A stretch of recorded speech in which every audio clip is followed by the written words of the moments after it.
if you think about the history of its introduction into the military academies, it often is indexed or linked to a cheating scandal.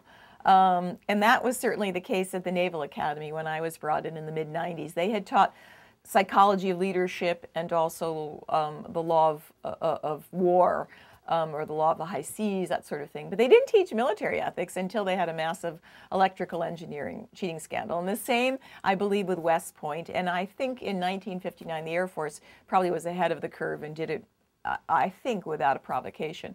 But it's a relatively new field in the way that the ethics of, these applied ethics are sort of new, a business of law. Often they come about when there's a problem.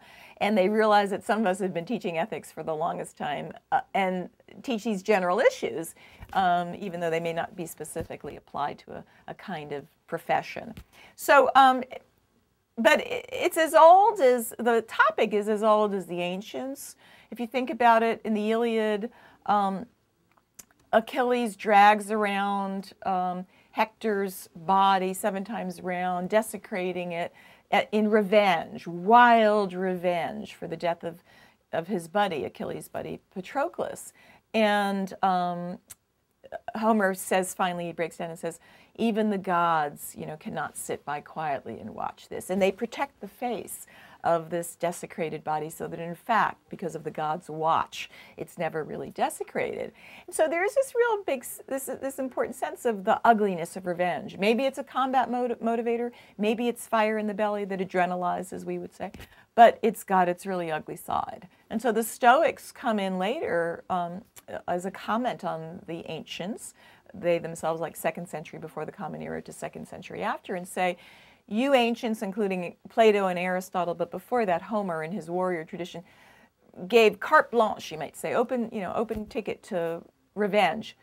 But revenge knows no limits. It knows no excess. So even the warrior ought not have it. Do it for its own sake. Fight in there because the cause is right, or because you believe in the cause, not for the sake of payback. Because you won't be able to control the revenge. Once it's out of the gate, the game is over. So it's been around for a long time, and that gives you a sense of it's been around as a worry about the inward war, not just what you're doing to other people and whether your conduct is good, but how you can control your own inner motives.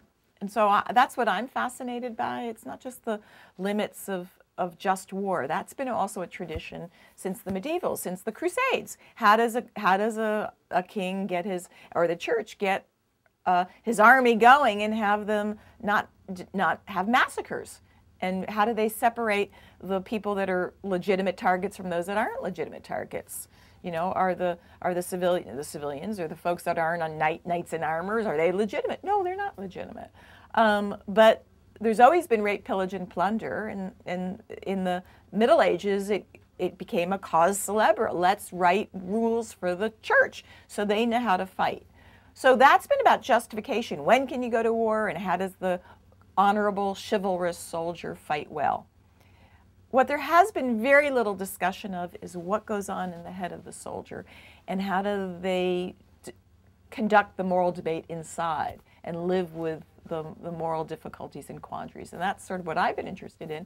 And it's in the border between philosophy that's worried about justification of wars, just causes and just conduct, and psychology that's worried about what goes on in the privacy of a clinician's office and the unloading of the trauma. Inside is between those two goals, a huge area about the moral psychology in the inner psyche of the soldier.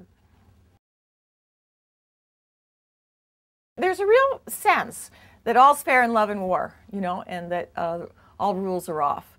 But since the Middle Ages and the formulation of just war, however abstractly, the idea has been that there are rules of permissibility, both for those in charge of declaring war, what counts as a reasonable cause, a justification for going to war and aggressing or defending yourself, and also for how the soldier conducts herself or himself justly, honorably.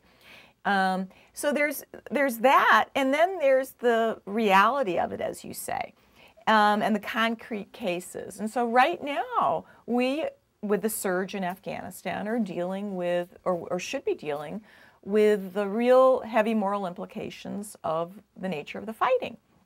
So General McChrystal has made it very clear that there will be tight rules of engagement on the troops that are 100,000 troops that will be fully deployed in Afghanistan.